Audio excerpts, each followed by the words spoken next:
संतोषी माता व्रत कथा के बारे में आपको श्रवण कराते हैं पंडित देवेश पाराशर के द्वारा।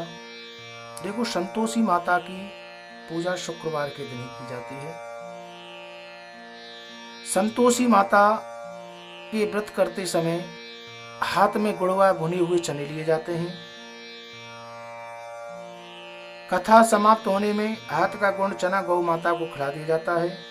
कलश में रखा हुआ गुड़ चना सबको प्रसाद में बांट दिया जाता है। उसके ऊपर भुने हुए चने भरा कटोरा कथा समाप्त होने पर आरती करने के बाद कलश के जल से घर में सभी जगहों पर छिड़क दिया जाता है और बाकी का जल बचा हुआ तुलसी की क्यारी में डाल दिया जाता है। व्रत के उद्यापन में 28 सेर की पूड़ी, खीर, चने आदि साग नैवेद्य आदि का घी का दीपक जलाकर संतोषी माता की जय जयकार करते हुए नारियल आदि उड़े जाते हैं। इस दिन घर में कोई खटियाई ना खाए, आप खाएं ना किसी दूसरे को खिलाएं। 8 लड़कों को भोजन कराएं। जेठ देवर घर कुटुंब के लड़के मिलते हों तो सही है, नहीं तो दूसरों को बुला लिया जाता है और कुटुंब सहित उनको भोजन कराएं। खटाई किसी को भी खाने के लिए नहीं दें, यथाशक्ति उनको दक्षिणा दें। आपको संतोषी माता व्रत कथा के बारे में श्रवण कराते हैं। एक बुढ़िया थी, उसके 7 पुत्र थे। 6 कमाने वाले थे, एक निकम्मा था।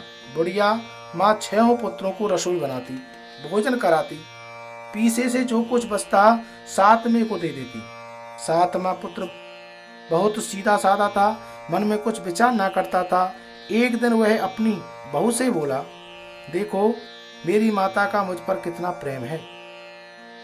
वह बोली, क्यों नहीं, सबका झूठा बचा हुआ तुमको खिलाती है। वह बोला, ऐसा हो ही नहीं सकता, मैं जब तक अपनी आंखों से ना देख लूं मान ही नहीं सकता। बहू ने हंसकर कहा, तुम देख लोगे तब तो मानोगे। कुछ दिन के बाद एक बड़ा त्योहार आया। घर में अनेक प्रकार के व्यंजन, चूरमा के लड्डू आदि बने। वह याचकों को सिर दर्द का बहाना लेकर पल्ला पतला सा कपड़ा सिर पर ओढ़कर रसोई घर में सो गया। कपड़े में से सब देखता रहा। 6 भाई भोजन करने लगे। उसने देखा माँ ने उनके लिए सुंदर सुंदर आसन बिछाए, 7 प्रकार की रसोई पड़ोसी आग्रह करके जमाती है। देखता रहा। 6 भाई भोजन करके उठे, तब माँ ने उनकी झूठी थालियों में से लड्डुओं के टुकड़ों को उठाया, एक लड्डू बनाया। जूठन साफ कर उसकी माँ ने पुकारा, उठ बेटा, 6 भाई भोजन कर गए, अब तू ही बाकी है, उठना, कब खाएगा। वह कहने लगा, माँ मुझे भोजन नहीं करना, मैं परदेश जा रहा हूँ। माता ने कहा, कल जाता हो तो आज ही चला जा। ऐसा सुनकर वह माँ से बोला, हाँ हाँ मैं आज ही जा रहा हूँ। यह कहकर वह घर से निकल गया। चलते समय बहू की याद आई। गौशाला में कंडी ढाप रही थी। उसके पास जाकर बोला, हम जावे परदेश को, आएंगे कुछ काल, तुम रहियो संतोष से धर्म अपनो पाल। वह बोली, जाओ पिया आनंद से, हमें सोच हटाकर राम भरोसे हम रहेंगे, ईश्वर तुम्हें सहारा देगा। 2 निशानी अपनी देख धरू में धीर, शुद्ध हमारी मति विसारो, राखो मन गंभीर। वह बोला, मेरे पास कुछ नहीं है, ये अंगूठी है, सो लो, अपनी कुछ निशानी मुझे दे दो। वह बोली, मेरे पास क्या है, मैं गोबर भरा हाथ है। यूं कहकर उसकी पीठ से गोबर के हाथ की थाप मार दी। वह चला गया। चलते चलते दूर देश में चला गया। वहां पर एक साहूकार की दुकान थी। जाकर बोला, सेठ जी मुझे नौकरी पर रख लो। साहूकार को जरूरत थी, उसे साहूकार ने नौकरी पर रख लिया। उसने पूछा, सेठ जी कितने पैसे मिलेंगे। साहूकार ने कहा, काम देकर हम दाम देंगे। उसने साहूकार की नौकरी मिल गई। वह सवेरे 7 बजे से रात को 7 बजे काम करने लगा। कुछ दिन दुकान का लेन देन का हिसाब किताब, ग्राहकों को माल बेचना, सारा काम संभालने लगा। साहूकार ने 7-8 नौकर थे, वे सब चक्कर खाने लगे। यह तो बहुत होशियार बन गया है। सेठ जी ने काम देखा। तीसरे महीने में उसके आधे मुनाफे का साझेदार बना दिया। 12 वर्ष में नामी सेठ बन गया। मालिक सारा कारोबार उस पर छोड़कर बाहर चला गया। इधर बहू ने क्या बीती सो सुनो। सास सुनने उसे बहुत दुख देने लगे। सारी गृहस्थी का काम करवाते थे, उसे लकड़ी लेने के लिए जंगल भेजते थे। इस बीच में घर की रोटियों के आटे में जो भूसी निकलती उस रोटी बनाकर रख दी जाती। फूटे नारियल के कपड़े में पानी। इस तरह से दिन बीतते रहे। एक दिन वह लकड़ी लेने जा रही थी। रास्ते में बहुत सी स्त्रियां माता संतोषी का व्रत करती दिखाई दी। वह वहां खड़ी हो गई, कथा सुनने लगी। कथा सुनकर बोली, बहनों, यह तुम किस देवता का व्रत करती हो? इसके करने से क्या फल मिलता है? इस व्रत के करने से क्या विधि है? यदि तुम अपने इस व्रत का विधान मुझे समझाकर कहोगी, मैं तुम्हारा बड़ा ही एहसान मानूंगी। तब उसने एक स्त्री बोली, सुनो, यह माता संतोषी का व्रत है। इसके करने से निर्धनता, दरिद्रता का नाश होता है, लक्ष्मी आती है, मन की चिंताएं दूर हो जाती है, घर में सुख होने से मन की प्रसन्नता, शांति मिलती है, निपुत्र को पुत्र मिलता है, पति बाहर गया हो तो शीघ्र आ जाता है, कुंवारी कन्याओं का मन पसंद वर मिलता है, राजद्वार में बहुत दिनों तक मुकदमा चलता हो खत्म हो जाता है, कलह कलेश की निवृत्ति हो जाती है, सुख शांति की प्राप्ति होती है, घर में धन जमा हो, पैसा जायदाद का लाभ होता है, रोग दूर हो जाता है और मन में जो कुछ कामनाएं होती हैं माता संतोषी की कृपा से पूरी हो जाती है। इसमें संदेह नहीं है। पूछने लगी, यह व्रत कैसे किया जाता है? बताओ, बड़ी ही कृपा होगी। स्त्री कहने लगी, 1.25 रुपये का गुड़ चना लेना, इच्छा हो तो 5.25 रुपये का लेना, अपनी हैसियत के अनुसार लेना, परेशानी श्रद्धा प्रेम से जितना बन सके सवाल लेना, 5.25 रुपये से 5.25 आने तक, ज्यादा शक्ति यथाशक्ति गुड़ और चना लेकर हर शुक्रवार को निराहार रहकर कथा को कहना सुनना। इसके बीच में क्रम टूटे नहीं, लगातार नियम से पालन करना। सुनने वाला कोई ना मिले तो घी का दीपक जलाकर आगे जलकर पात्र रखकर कथा को स्वयं सुनना, परंतु नियम नहीं टूटे। जब तक कार्य सिद्ध न हो जाए नियम का पालन करना है। कार्य सिद्ध हो जाने पर व्रत का उद्यापन करना है। 3 मास में माता पूरा फल प्रदान करती है। यदि किसी के ग्रह खोटे हो तो वह माता 1 वर्ष में अवश्य कार्य को सिद्ध करती है। कार्य सिद्ध होने पर उद्यापन करना चाहिए, बीच में नहीं। उद्यापन में 28 सेर आटे का खाजा, इसी परिणाम से खीर चने का साग करना, 8 लड़कों को भोजन कराना, जहाँ तक मिले तो देवर जेठ भाई कुटुंब के लड़के लेना, नाम ले तो रिश्तेदार और पड़ोसियों के लड़के बुलाना, उन्हें भोजन कराना, यथाशक्ति दक्षिणा देना, माता का नियम पूरा करना। इस दिन घर में कोई भी खटाई ना खाए। यह सुनकर बुढ़िया की बहुत चल दी। रास्ते में लकड़ी का बोझ भेज दिया, पैसे गुड़ से चना, माता के व्रत की तैयारी करी, आगे चली। सामने मंदिर देखकर पूछने लगी, यह मंदिर किसका है? सब कहने लगे, संतोषी माता का मंदिर है। यह सुनकर माता के मंदिर में जाकर माता के चरणों में लौटने लगी, विनती करने लगी, हे माँ, मैं दीन हूँ, निपुण हूँ, मूर्ख हूँ, अज्ञानी हूँ, व्रत के नियम कुछ नहीं जानती हूँ, मैं बहुत ही दुखी हूँ। बार बार माता को, जगत जननी को प्रणाम किया, मेरा दुख दूर करो, मैं तेरी शरण में आई हूँ। माता को दया आ गई। एक शुक्रवार बीता, दूसरे को शुक्रवार को उसके पति का पत्र आया, तीसरे शुक्रवार को उसका भेजा हुआ पैसा उसे मिला। यह देखकर उसके सेठ सेठानी मुंह से कोड़ने लगे, इतने दिनों बाद थोड़ा सा पैसा आया, इसमें क्या बड़ाई है? लड़के ताने देने लगे, काकी के पास अब पत्र आने लगा है, रुपया आने लगा है, अब तो काकी की खातिर बढ़ेगी, अब तो काकी बोलने से भी नहीं बोलेगी। बेचारी सरलता से कहती, भैया पत्र आवे, रुपया आवे तो हम सब के लिए अच्छा है। ऐसा कहकर आंखों में आंसू भरकर संतोषी माता के मंदिर में आकर माँ परमेश्वरी के चरणों में गिरकर रोने लगी। माँ, मैंने तुमसे पैसा नहीं मांगा, मुझे पैसे से क्या काम है? मुझे तो अपने सुहाग से काम है। मैं तो अपने स्वामी के दर्शन और सेवा मांगती हूँ। माता ने प्रसन्न होकर कहा, जा बेटी, तेरा स्वामी आएगा। यह सुनकर खुशी से बावली हो गई। घर जाकर काम करने लगी। माता संतोषी विचार करने लगी, इस बोरी पुत्री से मैंने कह तो दिया है कि तेरा पति आएगा, पर आएगा कहाँ से? वह तो स्वप्न में भी याद नहीं करता है, उसके याद दिलाने से मुझे जाना पड़ेगा। इस तरह से माता उस बुढ़िया के बेटे के पास जाकर स्वप्न में प्रकट होकर कहने लगी, साहूकार के बेटे सोता है या जागता है? वह बोला, माता, सोता भी नहीं जागता भी नहीं हूँ, बीच में ही हूँ, कहिए क्या आज्ञा है? माँ कहने लगी, तेरा घर बार है या नहीं? वह बोला, मेरा सब कुछ है माता, माँ है, बाप है, भाई है, बहन है, बहू है, क्या कमी है। माँ बोली, भोले पुत्र, तेरी घरवाली घोर कष्ट उठा रही है, तेरे माँ बाप उसे दुख दे रहे हैं, वह तेरे लिए तरस रही है, तू उसकी सुध ले। वह बोला, माँ यह तो मुझे मालूम है, परंतु जाऊं तो जाऊं कैसे, परदेश की बात है, लेन देन का कोई हिसाब नहीं, कोई जाने का रास्ता नजर नहीं आता, कैसे चला जाऊं। माँ कहने लगी, मेरी बात मान, सवेरे नहा धोकर संतोषी माता का नाम ले, घी का दीपक जलाकर दंडवत दुकान पर जा बैठना, देखते देखते ही तेरा लेन देन चुक जाएगा, जमा माल बिक जाएगा, सांझ होते ही घर का ढेर लग जाएगा, धन का ढेर लग जाएगा।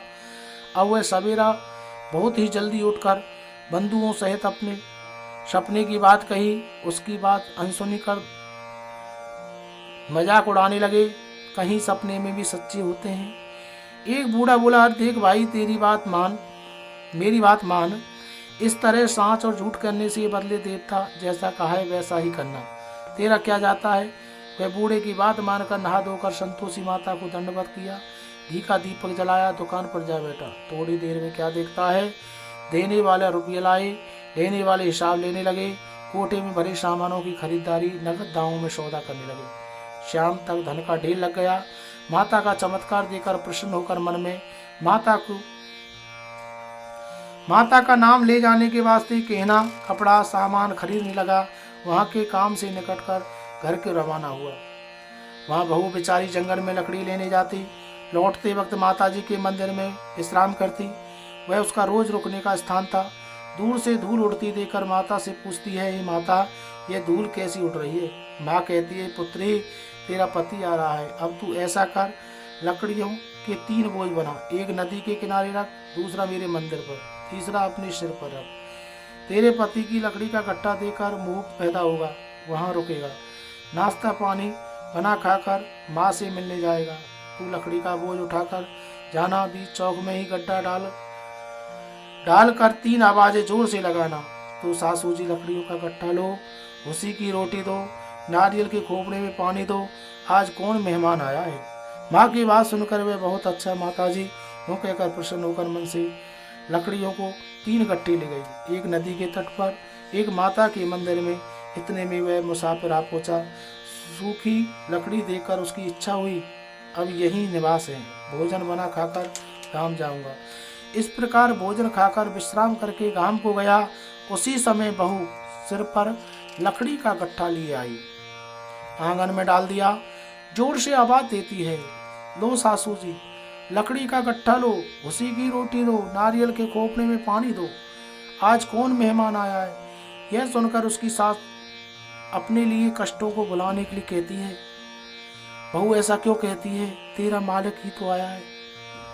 बैठ मीठा भात खाकर कपड़े गहने पहन। इतने में आवाज सुनकर उसका स्वामी बाहर आता है, अंगूठी देकर व्याकुल हो जाता है। माँ से पूछता है, ये कौन है। माँ कहती है, बेटा ये तेरी बहू है, आज 12 वर्ष हो गए हैं, जब से तू गया है तब से सारे गांव में जानवर की तरह भटकती फिरती है, काम काज घर का कुछ नहीं करती, 4 समय खाकर खा जाती है और तुझे देखकर भूसी की रोटी, नारियल के खोपड़े में पानी मांगती है। लज्जित होकर बोला, ठीक है माँ, मैंने इसे देखा है, तुम्हें भी देखा है, अब मुझे दूसरे घर की चाबी दो, मैं उसमें रहूंगा। माँ बोली, ठीक है बेटा, जैसे तेरी मर्जी, वैसा कर। माँ ने चाबी का गुच्छा पटक दिया। उसने लेकर दूसरे कमरे में 3री मंजिल पर गया, खोलकर सारा सामान जमाया। एक दिन में वहाँ राजा के महल जैसा ठाट बाट बन गया। क्या है, सुख भोगने लगा। इतने में अगला शुक्रवार आया। अपने पति से कहा, मुझे माता का उद्यापन करना है। उसका पति बोला, बहुत अच्छा, खुशी से करो। तुरंत ही उद्यापन की तैयारी करने लगी। जेठ के लड़कों को भोजन के लिए कहने लगी। उन्होंने मंजूर किया, परंतु पीछे जेठानी ने अपने बच्चों को सिखलाती है, देखो रे, भोजन के समय सब लोग खटियाई मांगना, जिससे इसका उद्यापन पूरा ना हो।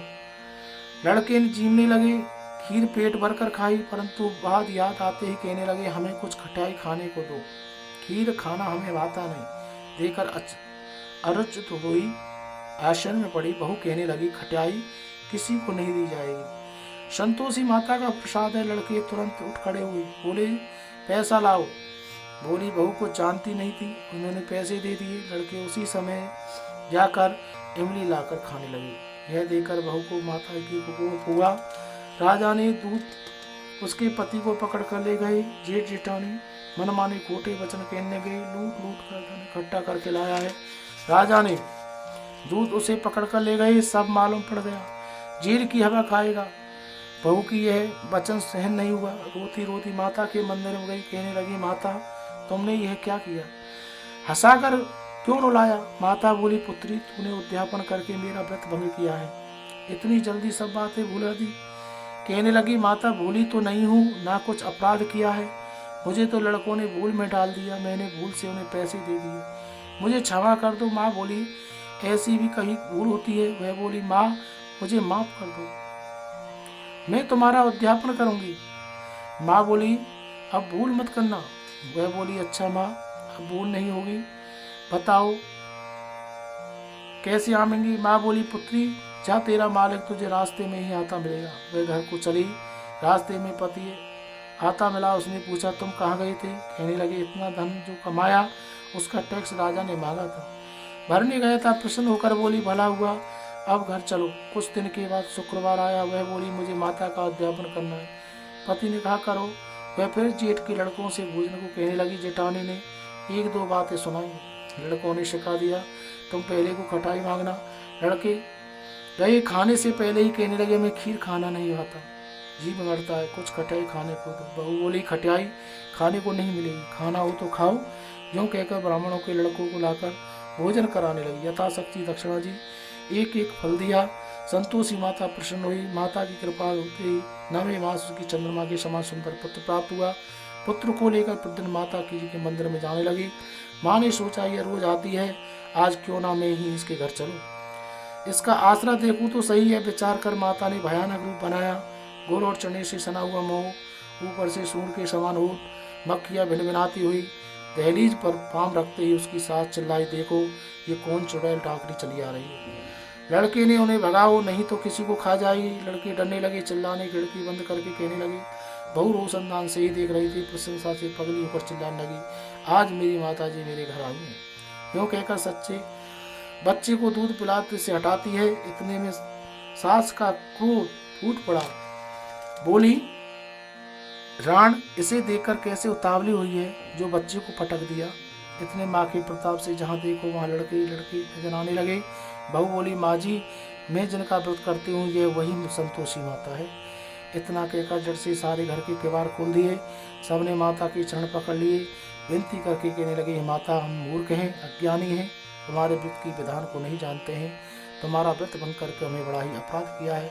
हे माता आप हमारे अपराधों को क्षमा करो। इस प्रकार माता प्रसन्न हो गई। माता बहू की जैसा फल दिया है वैसा ही आप सबको देना। यह कथा को जो सुनता है या सुनाता है सभी मनोरथ पूर्ण हो जाते हैं। संतोषी माता की व्रत कथा है, पंडित देवेश पाराशर के द्वारा आपको श्रवण कराई है। बोलो संतोषी माता।